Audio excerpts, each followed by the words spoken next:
We're live. Hey, everybody out Hey, there. hey, uh, it's thank you, April. This is my friend April, and she is going to facilitate tonight. She also signs because she's got some deaf children and she works for the deaf. And she is also my Christmas elf today with this cool little Christmas sunglasses because part of what I want to talk about is how do we get through the holidays and what is the year bringing. So I just so much appreciate that you're going to be here with us tonight, April, and Uh, going to be. Why don't you tell them what you're going to be doing?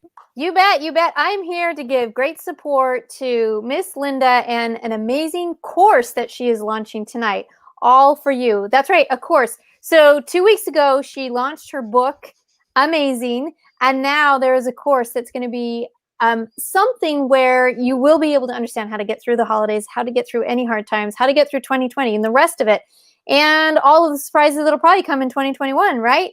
So this is a holiday time. This is a celebration time. Yet the topic is kind of, it's kind of a serious topic, but we want everyone who is here popping up, show us where you're from, tell us all about it. Let's see these comments. I see Dave is here. Thanks, Dave, for popping in. Woo! Excited to see that. And if anyone else is there coming up live, we see some people live there. Let's pop yourself in. I want to see everybody nice and proud to support Miss Linda.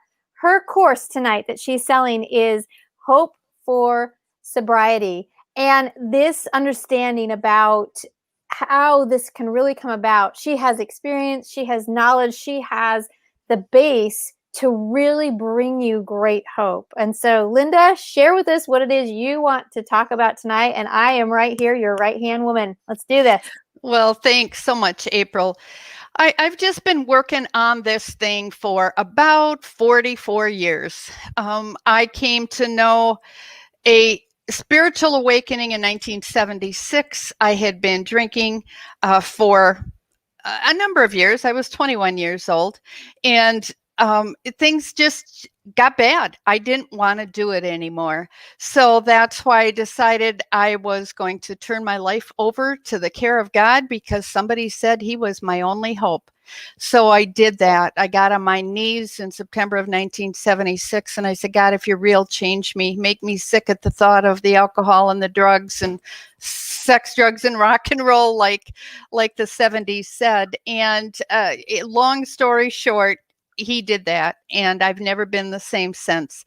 I have been working with people now in recovery all of these years. I have had experiences myself where I went back to drinking in 1985 because, well, Jesus turned water into wine. So I figured I could drink.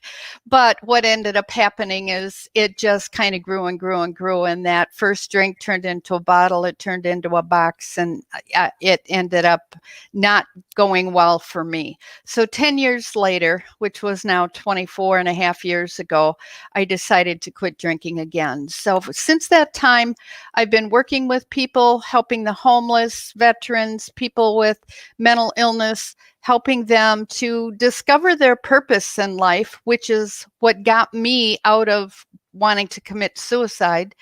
I decided that, hey, there was a purpose. A 16-year-old girl said, Linda, God's got a plan for you. It's to help other people.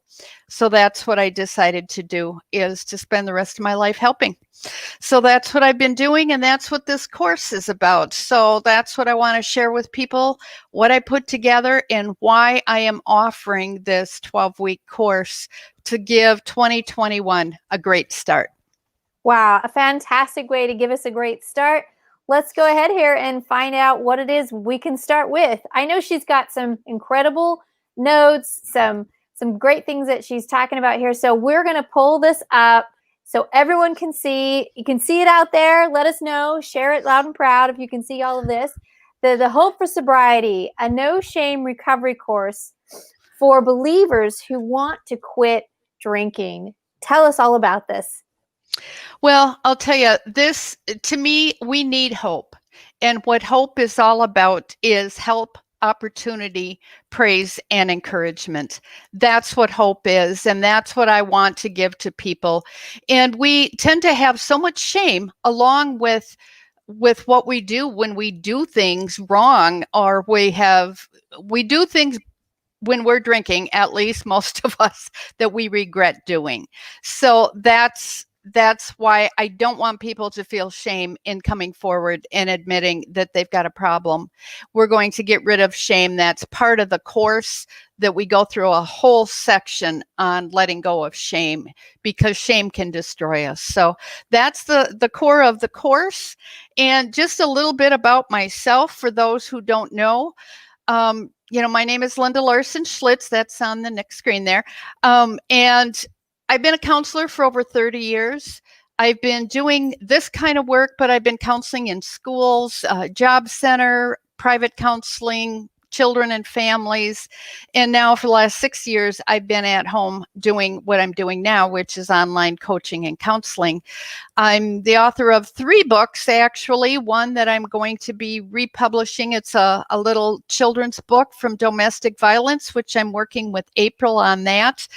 Ditzy Blonde Faucet is my ADD story, because I too suffer from mental health and those kinds of things. And then my third one is Speak to Me, God, I'm Listening, which is 365 meditations for those who want to hear God answer life's toughest questions. And that came from my own personal experience with meeting with God. And I think that is the whole answer. That's the answer to the whole thing. So, the next thing, you want to go to that next screen. As we know, times are really stressful. We are in the COVID nightmare, and it seems like it's never ending. We are really frustrated with how difficult this is. We just got over COVID, and not totally, because my brain is not very functional, but it is what it is, and we just keep pressing on. None of us ended up in the hospital, so for that, I'm very grateful. But you know what? It doesn't matter who we are. We're not in control, and I think we've seen in this election, as much as people want to control the direction of the election, or the direction of the pandemic, or the direction of our finances, none of us are really in control. We can't usurp that authority that only God has. And so we have to be willing to accept the things we cannot change, which is the prayer that we say in recovery all the time. Accept the things we cannot change the things we can, and have the wisdom to know the difference. That is what my entire course is about, is helping people to figure that out, because it is a challenging task to figure that out. So that's what we need to do. The next thing that I need you to know is that you're not a weirdo. You're not alone. None of us are perfect. Isaiah 53:6. We have all fallen short of the glory of God. So for those of us who have done some pretty nasty things when we were under the influence, you're not the only one that has gone through that. So I want you to feel like you are a valuable, irreplaceable asset that was created by God Almighty for a particular purpose that no one else can do. And I'm going to talk about that as we go to the next couple of scenes here. This is one thing, that we need to be aware of, is that now the CDC, we're hearing so much of what they are talking about, but they're reporting that 40.9% of adults say that they have at least one mental health effect since this pandemic. 30.9 symptoms of trauma or stress-related disorder, and 26.3 increasing substance abuse to cope. And this whole alcohol thing has really risen with women. It has risen. I heard 40% women are drinking more. And the worst thing is that in the last 10 years, there's been an 85% increase in women dying or alcohol related deaths. So we really need to get a handle on this, especially women who are now home with their children. I know that that's got to be one of the big problems is that they're lost. Everything has changed and it's difficult. So some of the things, that we cope, and some of the things we need to be aware of as far as what are symptoms. Anxiety and depression, a lot of us never had problems with it. Some of us have had problems our whole lives. But the anxiety, not being able to sleep, eating, not eating, eating too much, not sleeping, sleeping too much, losing your interest in things, feeling, like you're just not hungry, irritable, argumentative. These are all symptoms that you could be having some anxiety or some depression, not wanting to do things, having mind, your mind is just wandering. You can't focus and concentrate on things. These are all different things that cause us to become depressed. I mean, the depression causes it. Here's what happens in a nutshell. And I wrote a whole blog on this. You'll have to check, but I always like to tell this so people don't feel like they're just bad people or weak people. But something happens in your brain when we're under stress. Our brains get the chemistry changes when we're under stress.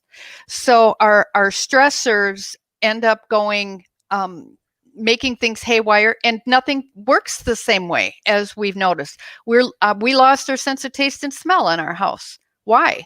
Because we have COVID and it affects your neurological functioning. So that's a problem. So you can put it back on there, April. That's what happens is our chemistry is changing.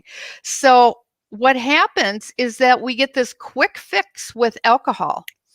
And yeah, shame is a major issue for all of us. Quick fix with alcohol and drugs, it changes that chemistry in our brain, the way that we want to feel better, and we want to feel better fast. And so we grab a drug, we grab, whether it's alcohol or something else. There's a lot of other things. The smoking, the watching TV, all of these different things will give us quick fixes. Even being angry gives you an adrenaline rush. So that's it's kind of a crazy thing. But what happens is that when we get caught up then in these addictions that are feeding us and we get caught up in them, then we start neglecting our responsibilities, spending more than we should because maybe you're a spendaholic. Lots of people have gained tons of weight during this pandemic. It's really hard not to fall back into some of these things. So that's why, some people get in trouble because they don't realize what they're doing. It just gets away from them. Or if you're drinking, then you jump in a vehicle. Next thing you know, you're off and running, and that's the worst of it. So, okay, let's go to the next one. So what do we got? What are we supposed to do? How do we deal with this next thing? Well, it's time to come out from the hiding. And that's one thing that I have found is that a lot of people hide because of the shame and the fear, especially Christians, I think this is my observation as a believer, that people who are professionals and people who are also Christians or involved in a church or in a leadership community of some sort, they don't want to tell people because of the shame and the fear of what might happen to them. So it's that denial that keeps us stuck a lot of times. So we got to work to get out of that denial. So one thing that I do know is that we can't do this alone. And thank you, Dave, for acknowledging and being willing to have your thing up there. Shame is a problem. It's a problem for all of us. I think it really is a problem for all of us. But we need each other, and we can't do this alone. I really believe that we can't do this alone. I care. And Dave, thank you again for being willing to put up there. Dave is one of my, I just did a podcast with Dave this week. What an inspiration. Dave has 115 days. Now I think 120 pretty quick. And what an accomplishment. What a blessing. And he's going to be working with me in this whole training to kind of help people walk through how he got to where he is and help them in their journey as well. So go to the next slide. Okay, so here are the 5 steps that we need to make sense of where we are and what to do about it. So the first thing that everybody needs to know is that we're uniquely created for a purpose. And that purpose is to do what God has created us to do. The second step is that no one ever came before you and no one ever will come after you that can do what you can do. I mean, think about it. Nobody has ever been where you are today with the opportunities that you have right now to do what you can do right now to help that next door neighbor or somebody else. I mean, to be here, thank you for supporting me. I appreciate that. And what happens after this seminar with this video, where we send it to, and who we invite to come to the webinar and to come to the course, that makes a difference. None of this would be happening if people had not come into my life. So the third step of this, so we've got 1 and 2. The third step of this is that it doesn't matter if a faucet is perfect as long as it works. So I call myself a faucet of hope. I believe we are all faucets of hope. And it doesn't matter if we're perfect. And a lot of people want to get perfect. They want to look perfect. They want to be perfect. They don't want to be, well, I got to have more time. No, that's not the case. Somebody who's got 1 day sober today can tell somebody that's not sober how they got that 1 day. So it doesn't matter if we're perfect. We just need to be open and willing to do what God has called us to do. So that's the key. It doesn't matter if the faucet is perfect, and we are all faucets. So because people are dying of thirst, they need you, and they will pay to get what you offer. Now, this is a concept a lot of people have some problems with, but think about it. If you're created to do one job, and you got slotted like most men do, and the men in my life, which is kind of interesting, most of the men in my life are all prefer to work in the healthcare industry, working with people who have problems, rather than working in a factory, doing things, which is where a lot of men get kind of shoved, which isn't right. Like women get shoved into cooking and cleaning and things like that. And Dave knows that, you don't want to not let me throw blocks around, because I helped Dave remodel his house and I'm throwing bricks off the roof. But we're different, and there's a reason for that. And if we are doing what we love to do because it's what we were created to do, the good news is that somebody will pay us to do that, because somebody gets paid to do what we love to do. Why not us? So that's the good news. And then the fifth thing is, because you're so desperately needed, are you willing to invest to becoming the best you can be, so that you can leave your legacy of hope to those around the rest of the world? Because if you're not able, and I just hired somebody today to do my email stuff because it's too much. I have April helping me because doing all this behind the scenes stuff is a little too much for me. I get frustrated with that. So we have to be able to invest in ourselves, and that may be time. It may be money. It may be investment of something else. So there's a lot of different things that we have to be investing in personally. And I'm going to talk more about that a little later, but we've got to do it if we're going to do what we love. So when you realize your true purpose, and see what we're on this earth for, what you're on this earth for, it really makes a difference. So this is a little saying I came up with. When you realize your true purpose and see the hope in doing what you love, the things that stress you out today will fade away. And that's the truth. When we're truly doing what we love, the other things don't matter so much. Money doesn't even matter so much. Money has always stressed me out, but when I'm doing what I love, I don't really care if I get paid. As long as I got food on the table, I don't care. So we need to work on the most important things first.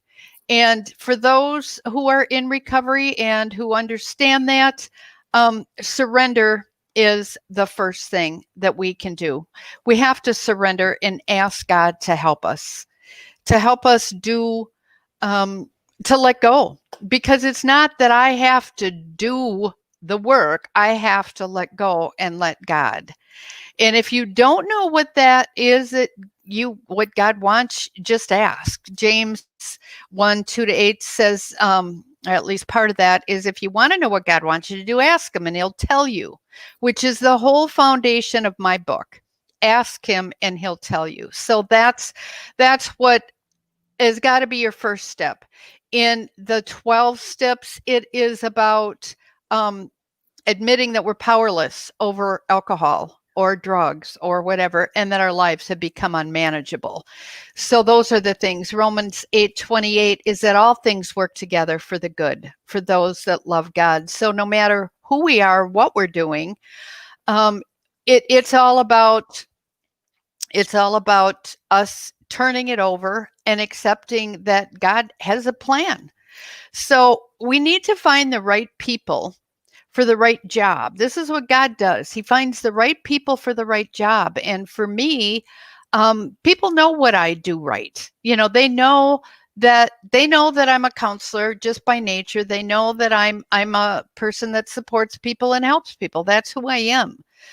But if you wanted a counselor, you call and you find a counselor. If you aren't going to come to me if you want your wrist put back together. But if you need a life or recovery or business coach, I could do that. But what do you need in order to get well? Do you need a doctor to get some mental health meds? Do you need a counselor who's going to go into the deep-seated things of your childhood and figure out all of those things? Or do you need a life or a recovery coach that's just, you got it together, you know what you need to do, you just need somebody to push you along? Maybe it's a sponsor that you need, that you can be accountable to. So you've got to find the right person, and you have to be the right person. So that's just as important. You have to be the right person for others. So being fully engaged with the task in front of you is focus. This is what we need to do.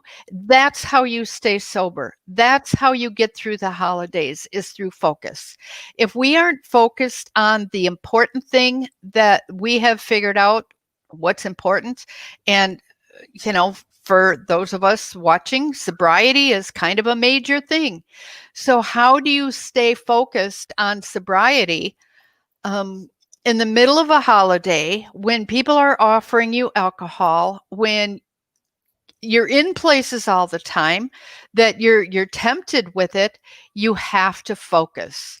The maximum clarity, a center of interest, close attention. This is what we need to do, is to pay close attention to what we want. What do we want in life? And that's what we have to do. If we don't have that focus on where we're heading in life, we aren't ever going to get there.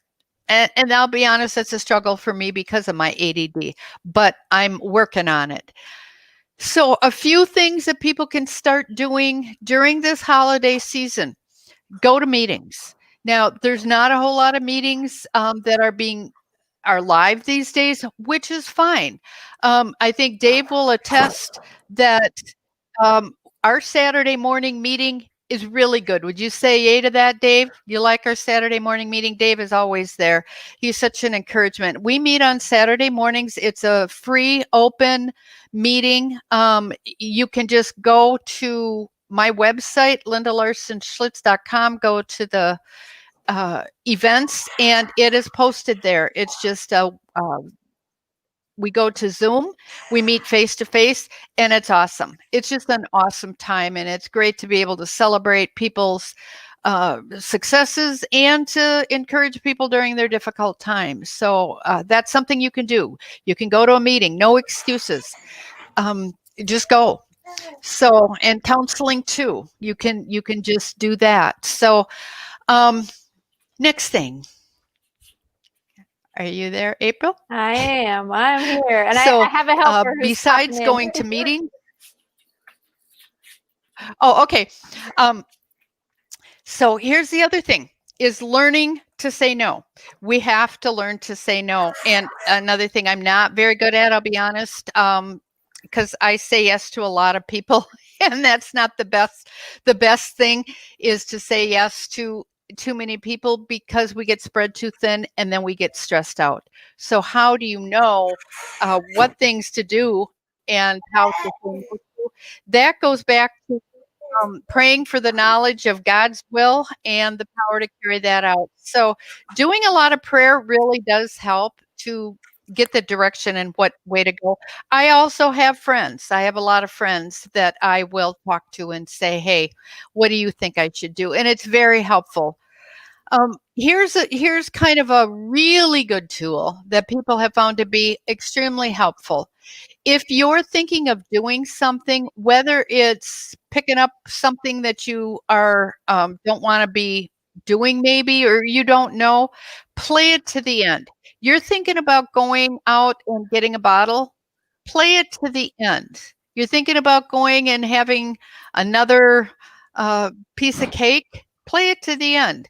Do you really want the result of what might be helpful or what might be happening at the end of that? Do you really want to go buy some bigger jeans? Do you really want to, figure out how you're going to get home because now you're drunk or whatever? Being mindful is a huge key to living the kind of life that we want to live. We've got to stop and think about what we're doing and how will we feel if we continue it. My roommate, I did a really dumb thing tonight. Now, and we have a roommate. He's lived with us for a few years now. He's a veteran, and I had to just say, "Hey, did you forget how to put the new roll of toilet paper on the roll?" And of course, it started a whole big thing, and I felt so bad after. Why do we have to do things like that? Be mindful. Think some things don't matter, and we get all wound up over stupid stuff.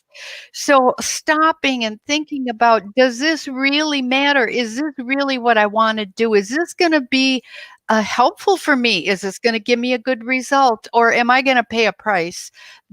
Am I and the people around me going to pay a price? The problem is that sometimes we self-sabotage, and don't punish yourself by self-sabotaging, because here's what happens with alcoholics. They are sober, they're clean, they're doing great, and then they blow it. They have a relapse, and then they go, "Oh, screw it, I relapsed anyway, so I may as well drink." So then they drink, and then it just goes on, but it just keeps going on. It just causes more problems. So this thought came to me: don't punish yourself by self-sabotage or hurt others by selfish indulgence. So you're not only hurting yourself, but you're hurting someone else. Because really, when we go and self-sabotage, it's really kind of a selfish thing to do when we sit on our own pity pot. It's making you feel better, but it's hurting people around you. So it's just another thing to keep in mind, that it doesn't just impact you when you're drinking and using. It does impact other people, and it does matter. So how do you start your day? My husband is way better at this than I am. I wrote a meditation book, 365 pages of meditations, and yet I don't always get up and read it every day, nor am I writing it every day. I should have had my next book done already. A friend of mine who published at the same time I did last year, he just published his next book. I'm like, why didn't I do that? I could have done that. But it's that getting spread too thin, getting stressed out, not making your priorities. So these things are really important. So start your day with the meditation. Get started with the right mindset. Meth. I've got a loved one who is hooked on meth. And he's like, I don't know what to do. I don't know how to change. And it's the same thing for all of us with any behavior. And meth gave me and we've had a number of meth addicts in our sober house. They really, really struggle. But what is the solution? Meth. Mindset erodes the hope. Mindset erodes the hope. So if your mindset is negative, if it's going in the wrong direction, it will erode the hope if your mindset isn't where it needs to be. So that just stuck with me to think of, because meth addicts seem to have the most difficult time of the people that I work with, and their mindset erodes the hope of succeeding. We have to practice step 11 in the 12-step program, which is really what my whole course is about. The 12-step program, I use the Bible, but the 11th step is about praying for the knowledge of God's will for us and the power to carry that out. So that's what we need to do, is pray for the knowledge of God's will. Because think about it, is if God isn't going to be messing things up for us, God's got a good plan for us. And if we are praying and asking for God's guidance and listening to what he has to say, it's going to get better. Now, Dave was just telling me, on the podcast, you'll have to listen to the podcast. It's amazing. He said on the podcast that it's spooky, I think is the word you used, Dave, that how when God speaks to me in my meditations, it's sometimes spooky when other people get these. They either open it or they get it on their you'll get it there. I think I might plug in my internet. Hold on just a second. I'm getting wavy internet here. So while Linda's putting that up together, we know we've talked about a lot of serious challenges through this entire evening, but she has always put the hope of faith with it, that idea of hope, prayer, meditation. There's solutions. This is not just a one and done. These are steps. These are ways to be able to do it. And Dave has been phenomenal in the support here through the evening. And thank you for sharing so much. Thank you so, so much. It looks like Linda's connected a little bit stronger now, and we'll just keep on going. Yep. Okay, I am. Thank you. So people wonder about how much is too much as far as the drinking thing or eating or whatever. But this is what you've got to actually look at is how much is too much? Well, here's a few questions to ask yourself to check off this list. Whether it's alcohol, drugs, TV, sex, pornography, have you used this to escape dealing with your feelings? I think most of us could say, yeah. I eat when I'm bored sometimes. Have you felt that you should cut down? Not do it as often or as much? Is it causing problems with family, friends, or work? If so, yeah. Have you gotten annoyed when people express concern about it? Do you feel guilty after doing this behavior? Think about it. There's that shame that comes into it. Did you sneak it or do it in private so no one would find out? Is this costing you money or time you don't have to waste? I'm on Reddit and I joined a group last week and someone was commenting on that, used a lot of strong language about their own behavior because they were so angry with themselves. They were spending $1,000 a month on just marijuana. They quit smoking, quit drinking, but couldn't kick the pot, and it was costing that much money. Can't even put food on the table, whether it's alcohol or cigarettes or whatever. It's sad. And why feel guilty about that? So Are you at risk of getting into trouble for doing it? A lot of people, maybe smoking pot's not the big deal anymore, but you got meth, you're drinking and driving, those can be a real problem. Is it causing you health problems? Well, we know that any of those substances causes problems.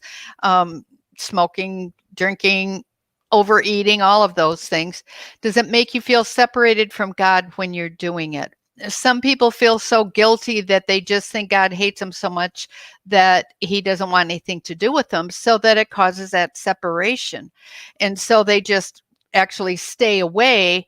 It's like when somebody relapses, they don't even want to come to the club anymore. They don't want to come to meetings because, they'll be so embarrassed. Well, that's what the whole program's for. So you don't need to be afraid or worried about that. So that's those are important factors. So what you need to think about then is, what is being sober worth to you?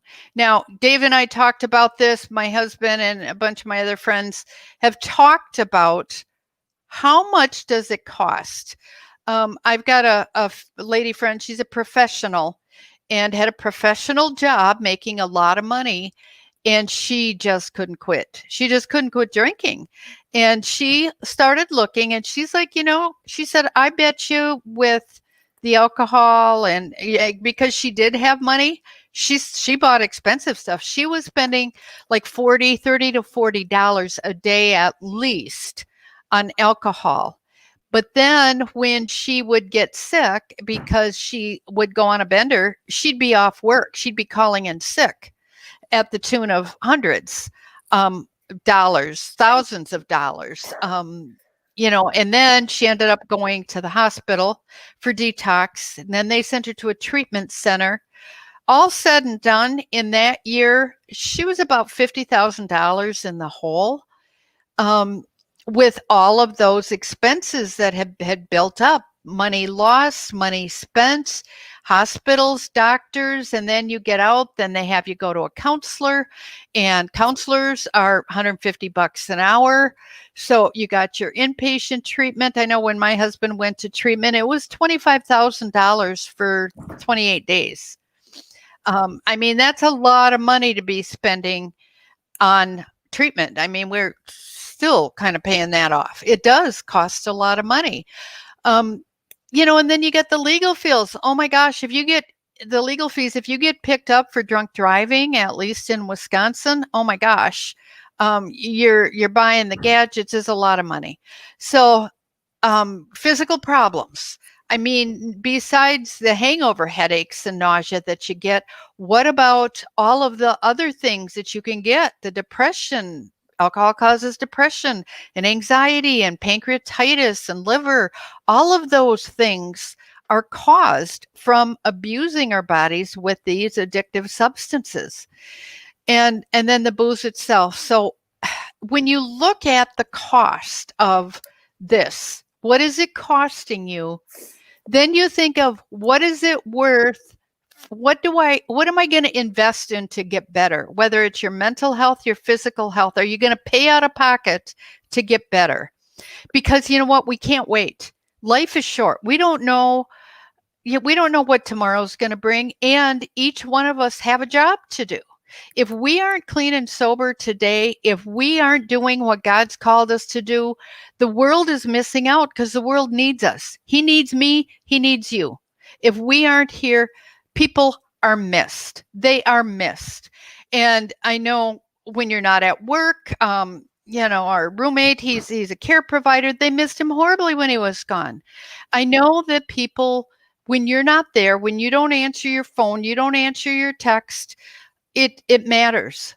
What we do matters. So why am I doing this course, and what are you going to get out of this course? I'm going to be doing pretty much, it's a 12-step, 12-week, but I'm using the 12 steps, but here's what they're kind of broken down to be. The first week is going to be coming to terms with our humanity and facing our tendency to be self-seeking. Why do we rationalize drinking? Why do we come up with excuses to do the things we do? whatever addiction it is. Why do we make excuses? The second week, we're going to talk about deciding to know the God who created you and made a plan for your life. Is it God's plan that you drink? Is it God's plan that you use? Is it God's plan that you eat what you're eating? You know, whatever your habit might be that you want to get rid of, is that something that we know in our soul that we should be doing? And the third week is going to be letting go of the trapeze, letting go and letting God. From my will to thy will be done. What will happen if I let go of that drink? I had a friend of mine when I was struggling with getting out of an organization that I was involved in that was really kind of sucking me dry. Um, she said, when are you going to let go of the trapeze? If you don't let go of this, you're never going to get to over here. She said, you can't have a better life on the other side if you don't let go of the trapeze and trust that God's going to catch you over there. So that's what I it has stuck with me ever since, letting go of the trapeze. And what are the trapezes in your life that you might need to let go of? Alcohol is really difficult, and a lot of people have written letters to their addiction, to their alcohol, to their drug, whatever it is, to say goodbye, because it becomes so challenging for them to cope with it. They have to grieve the loss of that product. So that becomes a difficult challenge for a lot of people. So that third thing, as far as letting go and letting God, to me, that's the most important. And if we get stuck in the first step, which is admitting that we're powerless and that we can't do it alone, and we don't get to the fact that there's somebody that can help us, people have a difficult time with that. So the fourth week, we're going to talk about taking the risk of self-assessment, doing that moral inventory. So you know what needs repairing, avoiding what is underneath the drinking. The drinking is just a symptom of what's underneath. We do that as a coping mechanism. Drinking isn't the problem. The problem is everything that comes before picking up that first drink. That's what we got to get to the bottom. And this kind of borders on therapy if we get into it, but it's going to be a self-assessment. I'm not going to diagnose and treat you of that. I will offer support, but I've got lots of tools to help you to get down to that, like pages and pages of self-assessments, figuring out your thing. Because you know what, my other plan is to not only help you figure out how to quit drinking and using, but how to live the life that you've always wanted to live. Do the job you've always wanted to do, have the relationships you've always wanted to have, do what you know in your heart, your life, you would like your life to look like, because it can change. You can't always get everything you want, granted, but you certainly can make a big difference in getting that direction. The fifth week is out of the darkness and into the light. How do we quit hiding the drinking and get honest so that we can be accountable? Fifth step is about admitting to ourselves and another human being the exact nature of our wrongs, getting down to that and not getting into it and then getting caught in the shame of it, but getting out of it. The other problem that people, I think, are in error of when they do a fifth step, which is getting down to the admitting all that stuff, they don't look at what they do right. We tend to always, when we're doing a self-assessment and a moral inventory, we always tend to look at the bad stuff. We need to start to look at the good stuff as well. We've got to look at what we're doing right, not what we're doing wrong, because as humans need 8 positives to every negative. And that's not good. That's not good that we live in this world that is so negative based. So we got to work on that. And that's what we're here for, is to help each other through that process. So then moving on to the sixth step, or the sixth week, I am so done. Are you? Being willing to let go of alcohol. This step is about letting God take it. I mean, truly, are you ready to take that next step. And I found that there's a lot of times I'm not ready to let go of some things. I kind of got a clue of that when we were on a liquid fast a couple weeks ago with our pastor, and found myself throwing roast beef and mashed potatoes in the blender to make it liquid. I clearly had not let go of the concept of eating that kind of food. So are we really done? Are we really ready to let go? And then the seventh step is checking your ego at the door so God can do something amazing. Stop thinking you can quit drinking yourself. It is, again, doing that moral inventory, accepting that we need others. I guess I wrote that twice, checking your ego at the door.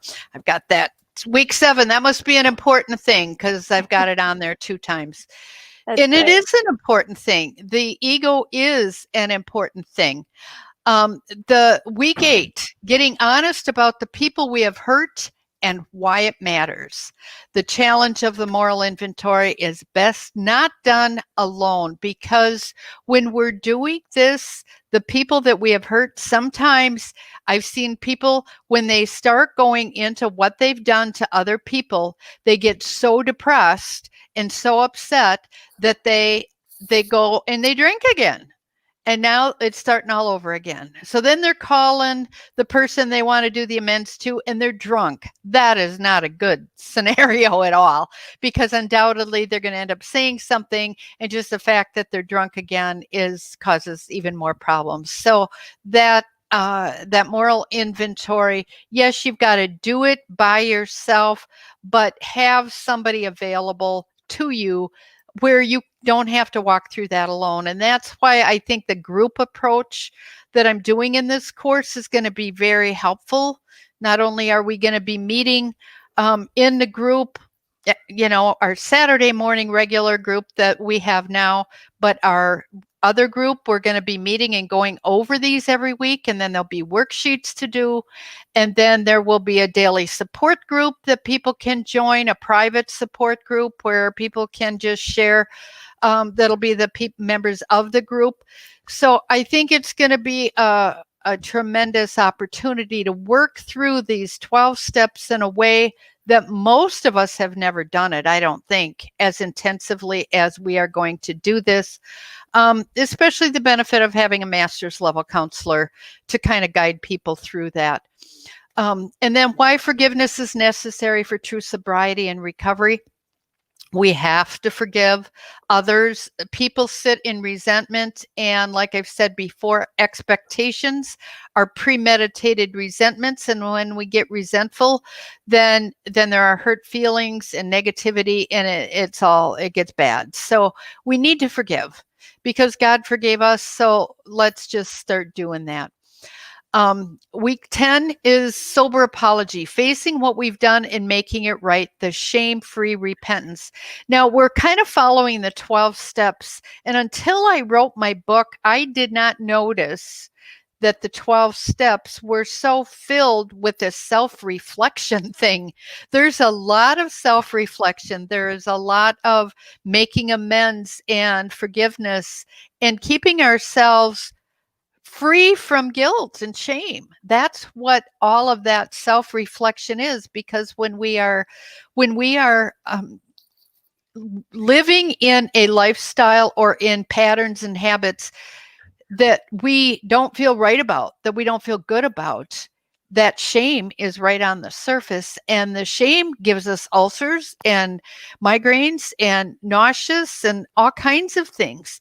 That negative toxic thinking can literally kill people. And I talk about that at length in the group on how our thinking literally can kill us. So that's part of why we've got to do this together. And it does go over a lot of that, but there's a reason why there's so much of that in the program. And then my favorite step that I have worked that really my whole life is based on is week 11, learning how to hear God speak to you about his plan for your life and how to stay sober, how to do it, and writing your own book of meditations.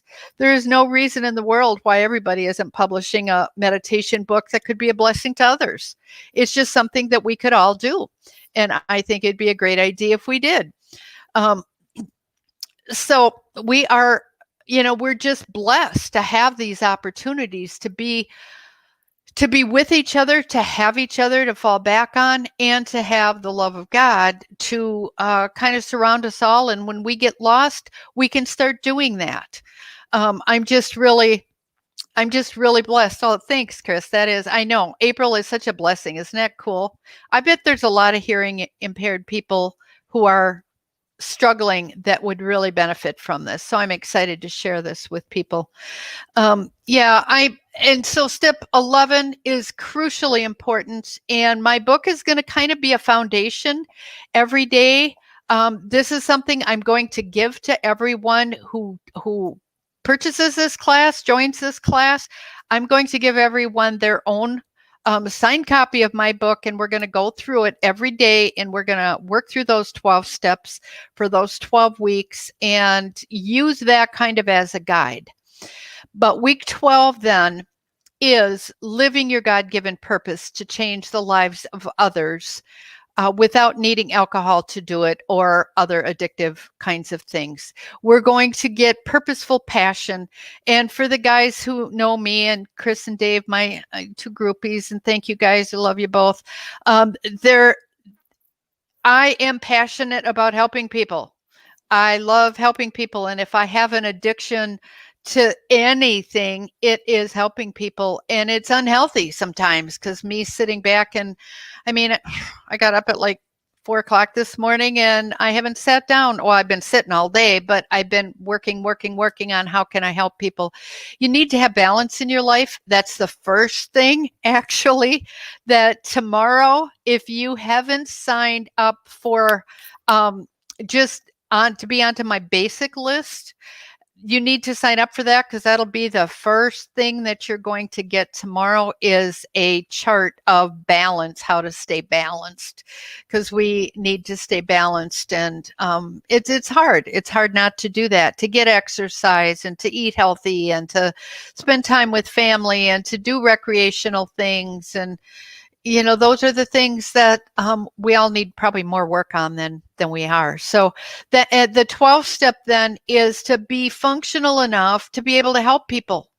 And that's why it's important. So that's why the other thing I'm doing is developing a kind of a train the trainer thing, a coaching certification program. So after people go through the 12-week course and stick with me, that next 12 weeks that we'll be teaching the next class, my first class of people will be able to just jump in and follow along without having to pay anything. So it'll be like getting a second semester of education for free.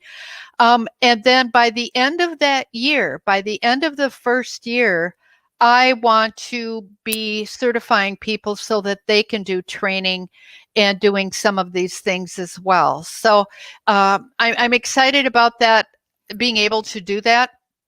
And so this is what the course is going to be all about here. We're going to be discovering the value of the 12 steps of recovery in the Bible passages and how they came to be. The 12 steps were actually written with the foundation of the Bible in mind. They were the whole AA thing was started by a pastor, a missionary actually in Europe, who ended up running across these alcoholics that couldn't stay sober, and he connected them and they found they did much better together. And so that's how the 12 Steps of Recovery and Alcoholics Anonymous was born. And then it kind of split off into more of a secular, where they weren't excluding people who didn't believe the Bible. And I think it's just been a wonderful thing because, you know what, the Bible's a great book. And I work with people that aren't necessarily Christian, but they find value in my book because the Bible's it's a good book. So the other main thing is understanding your God-given purpose, your passion and plans, and the pain that hinders your progress. This is really key, because if you're not doing your God-given purpose, if you're not living your passion, if you're not doing the plans, in eliminating the pain that is hindering your progress, you're going to live a life of regret. And I don't want anybody to live a life of regret. I want that to stop right now, today. You don't have to wait till January 1st to start this new leg of getting sober on January 21st. So I'm going to party until then. You don't need to do that. You can stop right now today and live a life that's congruent with your belief systems and your values and what makes you feel good. And you can develop a relationship with God and his people so that you have everything you need to succeed, because we are meant to be together. We're all part of the body. In the church, it's the body of Christ. In the world, we have different abilities for a reason. I am not gifted at some things, like April is. April has got a lot of gifts I don't have. She's very talented and organized, and I have high energy. But man, this woman makes me 9 kids, working full time and doing this. I don't know how she does it, but it's a blessing. You're gonna But make there me we go. blush. I'll have to put my glasses down. I don't know who that person is. Oh, but truly, April, you've been a great example to me on, if you're focused, back to that focused, you can get a lot more done, and you can be a lot more successful if you're focused and you're doing those kinds of things. So yeah, so that's what that one was talking about. The other thing I'm going to do, and I got to look at that slide again, please. Oh, you move that slide up, April? You bet. Okay. All right. Thank you. All right. I don't have this all memorized. Okay. So we're going to do the 90. A big thing they do in AA, which I'd never heard of before, is 90 meetings in 90 days. They say that's an important thing. Why is that an important thing? Because consistency matters, and we learn habits. We break habits by being consistent. Now, they used to say, if you can do anything for 30 days, then you're fine. Well, I got a friend, Joe. He stayed sober for 30 days every year and drank all of the other weeks of the year. Or the months of the year, because he proved it to himself that he couldn't have been an alcoholic because he could stay sober for 30 days. 30 days isn't enough. 12 weeks is a long time. And if we can develop habits in 12 weeks, there's a good chance that we're going to make it. 90 days is a long time, but we're going to just keep pressing through, and I'm excited to be able to help people with that. But we can't do it alone, and we need that hope, the help, opportunity, praise, and encouragement. So part of what I wanted people to think about is, what is this whole thing costing you? What does the alcohol, the drinking, the lifestyle, the pain pills that you're taking, the nausea medication, the missing work, how does that cost? And then let's look at the value of what you're getting here. Not only free, I've got lots of free stuff, including you can sign up for the 30-day daily meditation. Speak to me, God, I'm listening. You just have to go onto my webpage and go to the bottom of my webpage, and you can sign up for that. I have got my book is listed right there, Amazon.com. The author, Linda Larson Schlitz, that will take you. You can order the book and get it online. If you join my class, I will give you a hand-signed copy of my book. But otherwise, it's a great gift for Christmas. It's just an amazing gift for Christmas.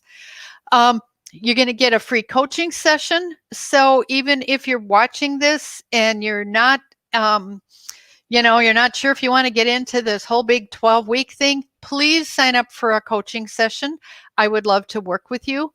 You can download the Discovering Your your God-given purpose ebook, and that will also get you into getting the 30-day meditation. So if you go to my website, go to the very bottom of the front page, there is a sign up thing there. So that's where you want to go and sign up for that. You're going to get those two things. You'll get that ebook. You'll also get the 30-day meditation that will be emailed to you, and it's exactly what's written in my book. So you'll get a clue of what that's all about. So that'll be a good thing as well. But so here is what you're going to get in this 12-week session. You'll get the initial coaching session. You get the free book. You'll get 12 weeks of small group coaching. You're going to get 12 weeks of personal coaching sessions with me. So if you're having a bad day, a bad week, or you want to just review things, we can hop on the phone and have a coaching session and get you through that. There's going to be a private support group that we will meet online every day. We're going to go through the three G's every day. What are you good at? What are you grateful for? And what are your goals for the day? And then we'll try and hold each other accountable. We got daily worksheets and meditations that we're going to go through, and then the Speak to Me meditation book. So the total value of what this whole package would cost if I was to charge you outright for all this is $1,700, but for the holiday, it's going to be $11.99. So about $100 a week for this. Now, if you've ever gone to a inpatient unit for detox, it's $1,500 a day, not a week, $1,500 a day. Or if you've gone to the emergency room, if you go to a counselor, you really can't pay out of pocket less than $200 these days for a counselor. So just think about the value of what you're getting. And that's, it's really a deal in comparison to what you're going to be spending in all of those alcohol, drug related habits that you might be engaging in right now. So that's the clue there. So you can get signed up. There's only 20 openings that we have, because I want to keep it small so I can give really good attention to everyone. And there's two different pages. April will copy and paste those on the links there for you. But one of them is, they're both on my webpage, LindaLarsonSchlitz.com. The Hope for Sobriety checkout page, that's where you can go and get in this right now. And I would really encourage you to do that, because this is filling up. I mean, this is a worldwide option that people have. I've been talking to people for quite a while that already want to be in on in the group. So I've already got some of those slots taken up. At least 2 of them are already taken. And I'm just opening the cart today, so I'm sure it's going to be filled up quickly. I've got radio shots. People are coming in. I've got news media. So don't wait on this. Get signed up now, because, why not? Get it under your belt. The other thing you're going to get with all of this is, get on my list for one thing. The other page that is there is the Hope for Sobriety course. That's the other one that is at the bottom there. There we go. Not the checkout page, but the Hope for Sobriety course. It's LindaLarsonSchlitz.com, Hope for Sobriety course. You can go to that page and you'll be able to sign in to my opt-in and I've got emails that you'll be getting from now till the first of the year. So even if you haven't decided to do this course, be sure you're signed in on my list so that I can send you, I've got some worksheets for you. I've got kind of a how to get through the holiday sober. It's really more focused on the holiday. So if you want to sign on for that, you'll be able to get that. Just go to my website, LindaLarsonSchlitz.com. As you see there, the bar right in the beginning has got the name of it, Hope for Sobriety course, and you can click on that. It takes you right to the page where you'll get everything that you need. on there. Just sign in to one of those opt-in forms and you'll start getting emails. So any questions that you have, you'll be getting videos. You'll get to get Dave's audio that he just did on my podcast. I've got other people doing some podcasts that are telling their stories. If you're interested in getting involved, telling your story, sharing with other people, I would love to have you be a part of this because that's what it's about. We are in this thing together and we've got to keep plugging along. So I want to thank you guys for joining me today. I know all the people. Are there other people on Facebook that you can see, April? From what I can see around the corner, there are a few more people, yes, and we're just so glad that you've been here. Dave, Sally, Christopher, thank you for sharing the responses and comments on tonight. Thank you so much. All right, great. That's awesome. And thank you so much. I am going to be doing some drawings for people that attended, as well as people that are listening to this, even if it's on the replay. If you are listening to this and you are interested in my course and you want to pitch to me why you want to be in my course, let's talk about that. I have reserved one slot for a person who wants to be in my course that may not be able to afford it. So wow, that's very, very generous to have a whole slot for someone holding out. You've got 20 slots there. You're going to reserve one special one for someone else. That's a deal, everybody. That is something where you are dealing with your life. This isn't just a new idea. Oh, that might sound great for a good goal. This is a life-changing experience, and Linda knows her stuff. Dave, Christopher can definitely attest and support this, and so many others can also testify. So this is that big change and something that goes to the positive, from taking our mistakes into making it the way that we want to, following God's plan and purpose for ourselves. So Linda, you've captured it beautifully tonight. Well, thank you. And I'm excited. We've got another 2 weeks to get people into this course. I really would appreciate anybody who hears this to pass it on, share the good news. If you want to support someone in getting into this class, or some services like coaching, or buy them a book, please get in touch. All that information is on here, or get in touch with me directly. I'd be glad to hook you up, and I'd be glad to help your person that you're concerned about. But you can purchase the class on their behalf. That'd be awesome. That's amazing. Another opportunity to give more people the freedom that they want with their own life. And when they put the control over to God, God will then lead them into a plan that is just something beautiful for themselves, a place that they have probably never been able to see, but they've hoped for. And this is a way to actually get there. Yes. Thank you so much, April. Thank you all for coming. God bless you.